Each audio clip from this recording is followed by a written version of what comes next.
Yo, welcome to another edition of the Roundball Ramble podcast. I'm your host, Corban Ford. You can follow me on Twitter at CorbanNBA. This is a Sports Ethos presentation, so check out Sports Ethos on Twitter at Sports Ethos, online, sportsethos.com. If you don't know how to spell it, I got you. SPORTSETHOS. A lot of great content there. Make sure to check it out. Today is Wednesday, January the 17th. We're at the middle of the week, middle of the month, but not the middle of the year. And we had some news. We have some news to catch up on. We had some fun games last night that were good, that we'll kind of touch on here. And then we're going to get you on your way here. But let's get into the news first. So, this week the NBA announced that the NBA All-Star Game for 2026 will be hosted in LA for a record 7th time. But this time, it will be a first. And where will it be a first at? The Intuit Dome. This will be the Clippers' home arena, starting next season for them. So Sunday, February 15th, 2026, they will be playing in Los Angeles in the Clippers' home arena. How far have the Clippers gone for the 75th NBA All-Star Game? NBA Commissioner Adam Silver made the announcement this week in a press conference where he was joined by Steve Ballmer, Clippers President of Business Operations Gillian Zucker, Los Angeles Mayor Karen Bass, and Inglewood Mayor James Butts. And yeah, this Intuit Dome is set to open August of this year. It's a multi-purpose venue that'll be the new home of the Clippers, has a record number of toilets, which will be great. Steve Ballmer had a quote here saying, quote, "We are building Intuit Dome to house and showcase the best basketball players in the world, and we are honored that they will be under our roof for NBA All-Star. Along with Inglewood and Los Angeles, we thank the NBA for bringing the league's marquee event to Intuit Dome in 2026. So that will be definitely interesting to see. NBA, of course, All-Star Weekend is like the mecca, I would say secondary to Summer League, for just NBA talent and writers and content creators all under one roof or basically in one vicinity.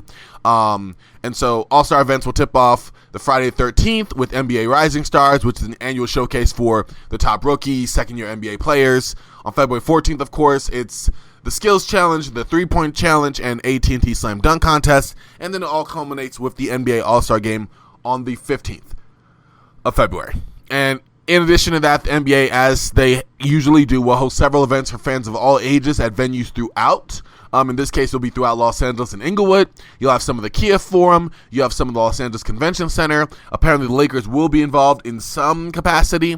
But these events, including NBA All-Star Practice, the NBA All-Star Celebrity Game, and the NBA All-Star Fan Fest, will feature basketball programming and entertainment for people all over. So that'll be cool. I'm glad that they're going to have it in LA. Maybe I'll go to that one. That's 2 years away.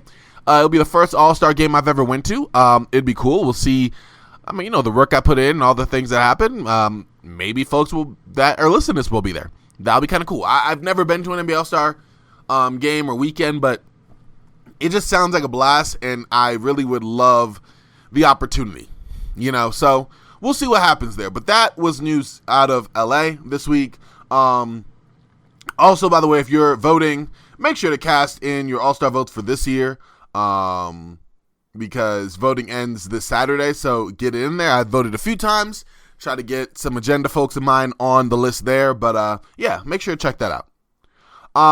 Aside from that, in terms of news, Pascal Siakam is in the news. Pascal Siakam apparently was brought up in an ongoing trade discussion between the Toronto Raptors, of course, and the Indiana Pacers. And this is interesting. I mean, Indiana is one of the rumored places for Pascal Siakam to land. I was really a big fan of Sacramento. I know Dallas has been talked about, but in my mind, Dallas just doesn't have the capital to bring to Toronto that they would be interested in.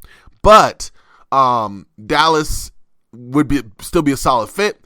In my mind, Sacramento would be great. I think just having a guy who could be the Aaron Gordon for the Kings, play with a spread out offense, be able to bring a lot more scoring ability and facilitation skills in a big system, playing off of Domantas Sabonis with shooting around you, I think would really tailor well to Pascal Siakam's game. Because let's be real, Siakam is a very talented player, but he's not a plug-and-play guy on every team in the NBA. Like there's a finite amount of teams that I think he makes a lot of sense on, and the Kings spelled out perfectly to me. But Pascal Siakam has also mentioned that, he would only want to re-sign with the Raptors. And, if you trade for me, there's not a guarantee I'll be back. So just know that before you deal for me. And that might have successfully scared the Kings off, which is a shame.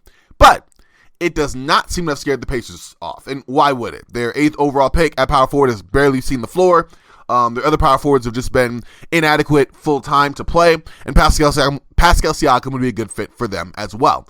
And so the package that Indiana is proposing, that sources tell the Athletic, is something concerning Bruce Brown Jr., other salaries you'd imagine Buddy Hield for salary matching, expiring contract, and 3 first-round draft picks. And mind you, those 3 first-round picks are probably some protected, some definitely far off, but some semblance of that seems to be the rumored package. And the Raptors have been engaged in discussion with several teams on a potential deal, but apparently the one with the Pacers have gained the most steam in recent days. Now, mind you, the Athletic, everyone's been quick to say nothing is imminent, but that the talks have been gaining steam. So basically just enough to talk about here, but not enough to actually build off of. It would be interesting. That much I could say for sure. Siakam's in the final year of his contract. I mentioned that already, $38 million. He's 29 years old, so he definitely would have some leverage. And again, the Pacers are aware of that, but so are the Raptors. If the Raptors ultimately decide not to trade Siakam before the February 8th trade deadline, they could, give an extension to him and move forward. But the messaging, and I said this on the Chase Thomas podcast by the time you hear this yesterday, the messaging from the Toronto camp is that no, he's not going to be a long-term part of our future. So it's kind of confusing because he's not going to be with us long-term, but he's also not going to be traded? I don't get it. It doesn't make a whole lot of sense to me. It almost reminds me of a funny story. In fact, I'm going to share the story. So straight out of high school, going to college, not having money, working part-time at a library, which I loved. And at the same time, I had applied for a few jobs before the library, and no one bit. The library bit, great, got the job, working there part-time. I'd also applied for Walmart. And so Walmart, I'm working there. I got an interview, and I don't know, I whether it was my charm, great conversation. Bottom line, I was getting paid $20 an hour. And this was literally almost 10 years ago, which is crazy. $20 an hour to push carts, which is a dream job. I've had the Nate Duncan podcast queued up on my my MP3 because that's what I was using. I had a whole bunch of them queued up on my MP3. I would literally walk around, push carts into the correct place for about 6 hours an evening and get paid $20 an hour. It was an amazing gig. I was in good shape. I was getting my arms built. I was listening to podcasts and talking basketball. Not talking basketball, but listening to basketball, which I loved. It was great. There was no losing for me. But what happened is the way Walmart's schedule system worked, you would look online and it would tell you your schedule 4 weeks in advance. So I would know 2 weeks in advance my exact schedule, how long I'm working, that sort of thing. And then during as I got closer and closer to the new year, all of a sudden I would look on my schedule and I didn't see myself scheduled past a certain week. And I was like, that's weird. No one's told me I'm no longer going to be working here, but I'm also not scheduled. And so I'm like, is my time with Walmart done? The money's been nice. I had some good day nights. I'm eating good. I can afford 5 guys, which has always been expensive. I'm doing okay. And so what I ended up doing, hilarious story, I'm not going to share it all here, but my final day, I definitely wasn't on the clock, but no one told me, so I came in and, through some truly funny series of events, was able to get at least another hour and a half of work in against Walmart's wishes, which was hilarious. Looking back on it, it was definitely a load of fun. I might share another show, but I digress, because Pascal Siakam is me at Walmart right now. Yeah, I said it. He's not on the schedule moving forward. He only sees himself on the schedule for the next couple weeks here, but he hasn't been told that he's no longer there. So it kind of leaves him in this kind of awkward situation. You're no longer going to stay in Toronto. At least that's what the messaging has been. But you're not told that your services are no longer required. So where does that put you? I'm not sure. I definitely hope that there is some traction on a move soon. I definitely want to see Pascal Siakam in a place where, his talents fit well. And you can fully turn over this Toronto Raptors team to Scotty Barnes and Emmanuel Quigley, which is what it seems like Usai Ujiri and the other Toronto Raptors front office staff want to happen anyway. So just make it happen. Rough the Band-Aid. Let it go. To quote a famous Disney movie quote. But anyways, that's my thoughts there. We'll see.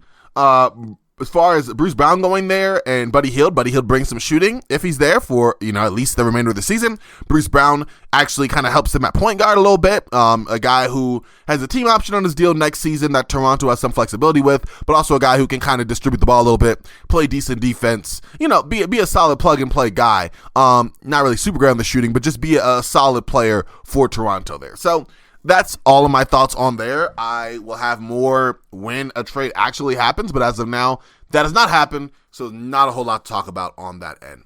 But what I do want to talk about, listen, new year, new us, have the energy, need the energy. I'm always tired. I was supposed to go to the gym this morning at 5:30, get some shots up. Editor's note, that did not happen. Your boy got up, washed up, and I'm recording this podcast right now. But, if I had taken my Magic Mind today, maybe I would have been able to get up to go to the gym this morning. Check out Magic Mind, y'all. I have to let you know, it is one of those ingredients. It has great ingredients. One of those products that do a great job of giving you energy, reducing stress, and keeping you focused throughout the day without having to have multiple and exorbitant amounts of caffeine, and then the inevitable crash that comes with that caffeine. It tastes pretty good for me. I have always been leery of energy drinks and how they kind of just have that grainy kind of feel or just overly chalky like. I've just had bad experience with energy drinks and power bars or whatever you call them. But the point being, Magic Mind does not give you that in a small shot. I'm able to get everything I need to get up and rearing for the day. What I love about it, though, are the all-natural ingredients that they have in their products that enable you to know exactly what you're consuming, which is great. Oftentimes I can't pronounce what I'm consuming for all natural ingredients, but I can tell you that it works. And one of the best ingredients in Magic Mind for me is matcha, which contains way less caffeine than coffee, but also contains additional compounds that extend the benefits of caffeine by slowing your body's ability to absorb it all, as well as a compound that also helps to reduce stress. And so these compounds work together like a really good pick and roll.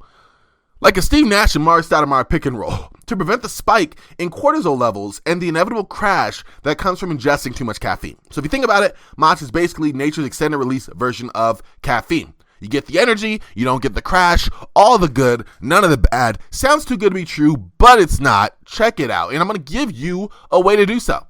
The link is www.magicmind.com/JAN for January, Daily NBA, all one word. www.magicmind.com/JanDailyNBA. On this January, Magic Mind is going to help you gear up to crush your 2024 New Year's resolutions fully focused. You get 1 month for free when you subscribe for 3 months, and with my code, that will help you do that. Plus, that code gives you an extra 20% off, which ultimately, if you do the math, I'm going to do it right now, that gets you a 75% off discount. And guess what, y'all? This only lasts until the end of January, so hurry up before it goes away. Okay, one more time, www.magicmind.com/JANDailyNBA. Get on top of your New Year's resolutions. Get on it fully focused. Get on with Magic Mind. Tell them Corban sent you. Will they know who I am? I don't know. But tell them Corban sent you, because that would make me feel good. One more time, magicmind.com/JanDailyNBA. Let's go, y'all. All right. This is no thanks to the NBA schedule makers, who always seem to put marquee games where one of the teams is on a second night of the back-to-back, basically inviting teams to come out with lackluster energy or coaches to decide to rest star players. Like, the NBA schedule makers in multiple instances this season have seemed to set up us fans to fail by watching basketball that could have been scheduled in a much better way between two great teams. But yesterday, despite the NBA's best efforts, we got a game that lived up to all of the hype. That's right. Top 2 in MVP. Joel Embiid, Embiid, as I was talking with some folks on Twitter, versus Nikola Jokic. Philadelphia 76ers versus the Denver Nuggets. 76ers 26-13 now. Nuggets are 28-14, and that is because the Sixers prevailed over the Nuggets 126-121. It was a monster game filled with monster numbers. And let's start with Joel Embiid, who had 41 points versus Houston on Monday. This is his first game back after he'd missed 10 days with left knee inflammation. So what does the NBA have? Okay, you're playing the very next day on Tuesday in an MVP duel against Nikola Jokic. And what did Joel Embiid do? I don't know. Just casually dropped another 41 points. It was a fun game the entire run. The Sixers were back and forth. Nuggets kind of got control. I'd say midway through the fourth quarter, end of the third quarter into the fourth quarter, and then the 76ers closed the game on a 21-10 run over the final 8.5 minutes. And Embiid single-handedly outscored Denver 11-10 during that stretch. In addition to his 41 points, he also had 7 rebounds and 10 assists. So Embiid, honestly, just putting in that work, and everything looks so simple for him. His passing is on a different level, and I think some of that's on the schematics of Coach Nick Nurse and just putting him in a good position to make great reads to Tyrese Maxey and others, but also he's just really showing great floor awareness, and I love that. When he can sense the double team, when he can sense playing out the elbow, and seeing the defense kind of collapse or dig in a little bit, and finding open shooters in the corner. I know early in the first half, early in the end of the first quarter, he had a great pass cross court from one corner to the other that Nicholas Batum, like in his standard set shot without actually dipping, had to jump to catch the ball, land on his feet, put the ball over his head, shot the three, made the dang thing. Like, it's things like that. Embiid was just a monster, but it wasn't just him. Tyrese Maxey came up big, 25 points, 5 rebounds, 9 assists in 43 minutes, constantly put the pedal to the metal, kept Denver's defense running back, trying to exploit that in transition, whether getting all the way to the rim or finding open teammates or finishing for himself from 3. Just a really good game for him. Tobias Harris has had a great 2-week stretch, and he's continued that. 24 points, 5 rebounds, and 4 assists in just under 40 minutes. Nick Batum, if you look at his stat line, 8 points, 4 rebounds, and 2 assists don't pop, but if you look at his activity and the way he played, it really stands out. He has been a difference maker. Love that he's able to impact this Philadelphia 76ers team in a more impactful way than he probably was with the Clippers over the last year and a half. Kelly Oubre Jr. Took some dumb shots, I thought, but 11 points, 5 rebounds, did his part. Marcus Morris got some run, Pat Beverly got some run, and that was it for the 76ers. But the real story of the game was Joel Embiid, who just dominated at every facet of the game. 41 points in 39 minutes. Like, he didn't even crack 40 minutes, which is really well done for him. For the Nuggets, Nikola Jokic still played well, only had 3 assists. I think a lot of the junky, constant switch-up defense that the 76ers did kind of made it where Jokic had to kind of adjust each time, and great players usually do it, and Jokic was no exception, but definitely made him think about it for a bit, which I think was 76ers' entire goal. But Jokic had 25 points, 19 rebounds, those only 3 assists. Michael Porter Jr., listen, he comes to score. That's it. 20 points, 5 rebounds. Didn't get an assist. Wasn't looking for it, right? Aaron Gordon had a good game. 16 points, 6 rebounds, and 4 assists for him. While Jamal Murray had the only double-double for the Nuggets, 17 points and 10 assists with 3 rebounds. But off the bench, you did have good contributions from KCP, Reggie Jackson, and Christian Brown. Double-digit scoring for each one, as well as multiple rebounds. But, 76ers just did too much. This was a game where offense was on display, y'all. Like, both teams shot better than 50% from the field. Both teams shot better than 40% from 3. Both teams shot better than 72% from the free throw line. But ultimately, although the Nuggets definitely dominated the 76ers on rebounds, 76ers got them right back on assists, on blocks, on steals, and less turnovers. So that's kind of the name of the game and the difference between the two teams here. But what a game it was. I really thoroughly enjoyed watching that. And Embiid now has a 30-plus point double streak, thanks to his 10 dimes to 17 games. He had a run of 30-plus points and 10-plus rebounds, and that ended at 16 last night. But now with this current run, only Wilt has a longer streak, 4 separate runs, the longest of 65 games, of a 30-10 in some capacity. And as far as 18 straight 30-point games, only James Harden and Wilt Chamberlain have longer streaks in NBA history. James Harden has 32 straight 30-point games. Wilt Chamberlain has had a 65 streak, which is insane. And also Embiid, another stat. Twice now, he has joined Allen Iverson, who did it 10 times, and Wilt Chamberlain, who did it 3 times, as the only 76er with multiple games with 40-plus points and 10-plus assists. Just monster. Like, in my mind, if you look at a seminal game where a player won the MVP award, this was the game for Joel Embiid for me. I mean, he's had a bunch of great games. He's been dominant all season, but this was the game. Now, that being said, the two clash again in 10 days. So we'll see if Jokic has an answer. We'll see if both teams are healthy and they play. You know, who knows what will be the situation 10 days from now. But as of right now, this was it for me. Another fun game. A game I didn't think was going to be that fun. I did think it was going to be fun to start with, and then it wasn't fun. I was like, wow, okay, Phoenix, what are you doing? And then all of a sudden, boom. Phoenix escapes with a victory 119-117 over the Sacramento Kings. The Suns overcame a 22-point fourth quarter deficit to do that. Since 1997-1998, this is the first time the Suns have won a game in which they have trailed by as many as 22 points in the fourth quarter. It's the first time any NBA team has overcome a 22-point fourth quarter deficit since 2020.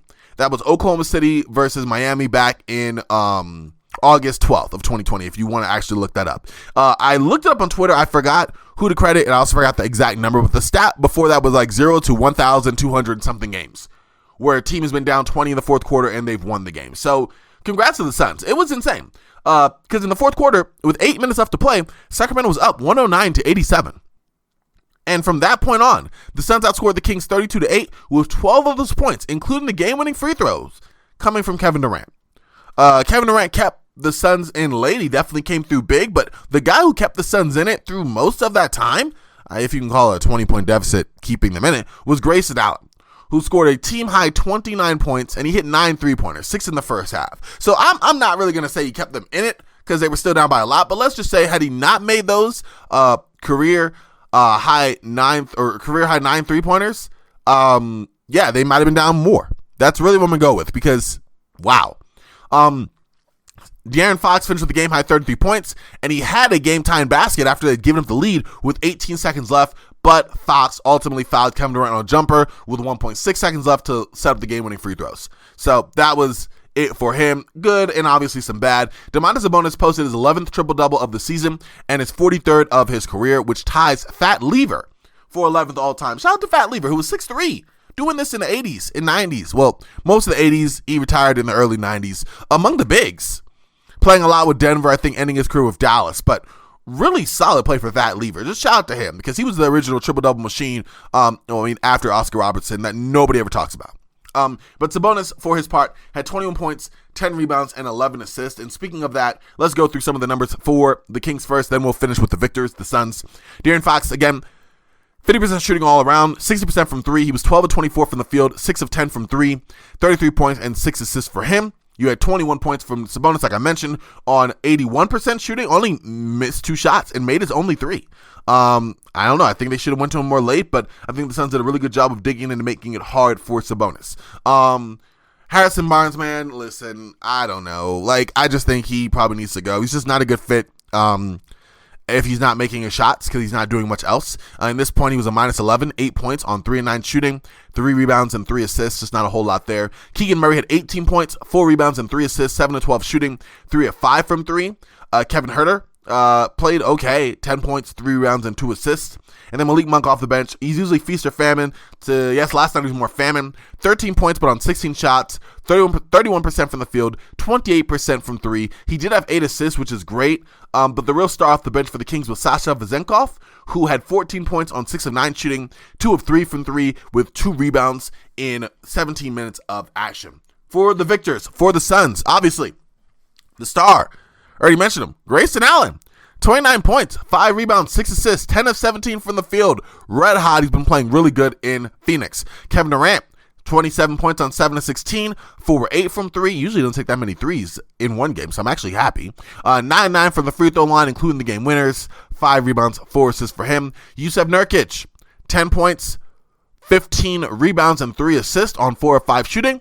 Bradley Beal didn't have the greatest of games, 13 points on 14 shots, missed every one of the 4 threes that he took, but he did have 5 assists. And then Devin Booker led the team with 11 assists, even though he had 16 points on 14 shots. Again, not efficient for him, but good play as well. Off the bench, Eric Gordon was the star of the Suns bench, 13 points, 23 minutes, 3 of 7 from 3, including the 3 that ultimately brought the Suns to tie with the Kings before taking the win, obviously, in the closing minutes. But that was it for the Suns. What a game for them.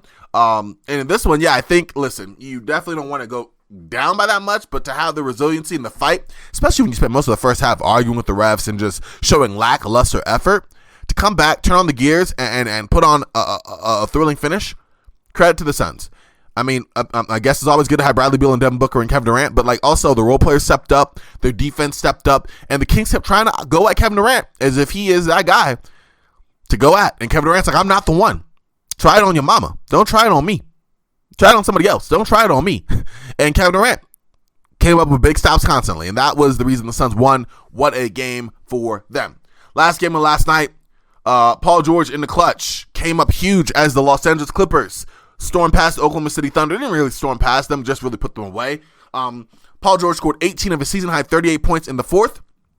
Also added 7 rebounds, 5 assists, 3 steals, and 6 threes, which, while doing so, I might add, passed Paul Pierce for 12th all-time in three-pointers made. That's 2,149 threes. That is a lot. Kawhi Leonard and James Harden added 16 apiece, and Kawhi came up with a clutch block down the stretch. Mind you, this was the game that was kind of nip and tuck. Clippers had control early. Thunder kind of came back. Thunder, again, on the second half of back-to-back. Again, NBA schedule makers, thank you so much for that. Clippers came up again, put some more distance. Thunder came back, chipped away at it. Clippers led by 6 with 90 seconds left. And then Paul George had a run. He called game on his own. He knocked down a contested 3. That put LA up by 9.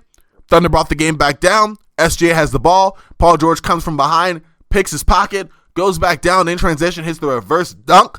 LA up 11. Thunder call timeout. Starters for the Clippers leave. Game is over and done. That's it. George is like, all right, that's it, y'all. That's a wrap. Love to see the way George plays. Like, I love Kawhi's game, and he is the quote-unquote alpha, but George, man, has always had the smoother game in my mind, and when he gets it going, he's like few others. Defensively, the way he can impact it. Offensively, the way he can shoot from distance and range. The way he's able to kind of be fluid as he is all over the court. Obviously, Kawhi is just as fluid, but I'm just saying, Paul George's style, to quote a ill-fated Gatorade commercial, just smooth, real smooth. But really love to see that. For the Thunder, Jalen Williams led the way with 25 points and 7 assists. SGA was held in check. Some of it you could say he was tired. Second time back-to-back, played long minutes both games. He was held to just 19 points. His third game under 20 points the whole season because he has been on a run. But guess what? Doesn't get easier for the Thunder. They dropped both games of the LA Clippers-Lakers doubleheader in LA, and now they will complete their 4-game road trip with stops in Utah, take on the Red Hot Jazz. The Jazz have won 15 of their last 19, and then they go to take on the number 1, yep, no typos there, number 1 seeded right now, Minnesota Timberwolves. Both games should be fun games, but both games will definitely test the Thunder. Let's see how they bounce back after a couple of rough losses. All right, got some fun games tonight to look at. But one game I'm definitely going to be checking out, NBA on ABC Wednesday. Still not going to use saying that. Luka Doncic, LeBron James, Tim Hardaway Jr. These are the big marquee names. Anthony Davis, of course. They will all be in LA tonight. Lakers and Mavs will clash. They also all scored 40 points in the same game as teammates with Kyrie Irving. That's just Luka, LeBron, and Tim Hardaway. That is funny to think about. LeBron and Kyrie did it in the finals in 2016, Luka and Kyrie did it March of last year, and then Tim Hardaway and Kyrie did it 2 days ago. So definitely going to be a fun game to watch. I'm excited to see how the Lakers bounce back there 0-2 against the Mavericks. We'll see if Luka plays, but we know that Tim Hardaway Jr. will come hopefully hot as he has been, and Kyrie has been on a heater since he's been back from his heel contusion injury. So that'll be a fun one to watch. But let's also run through the other games that are happening tonight. All right, that's the marquee game. That's the game I'm really watching. The other games that happen, all Colorado time because I'm in Colorado at 5 o'clock. Timberwolves will be taking on the Detroit Pistons. Detroit fresh off a win. Now they play the best in the West. 5:30, the Magic will be taking on the Atlanta Hawks. We'll see if the Atlanta Hawks can continue their winning ways after winning one game against San Antonio on Martin Luther King Day. The Spurs will be taking on the Celtics at 5:30. The Rockets will be taking on the Knicks at 5:30.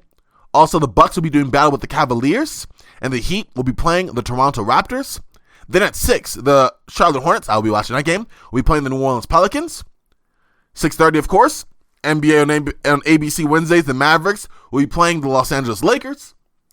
At 7, the Golden State Warriors will be doing battle with the red-hot Utah Jazz. And lastly, at 8 o'clock, the Brooklyn Nets will be playing the Portland Trailblazers. So a big slate of games. 10 of them to be exact, but I am definitely looking at Mavericks-Lakers game. I will also be looking at that Hornets-Pelicans game and Warriors-Jazz. I follow the Hornets, so that's going to be why I watch that. But also, we'll see how the Pelicans bounce back after a tough loss to Dallas on Martin Luther King Day.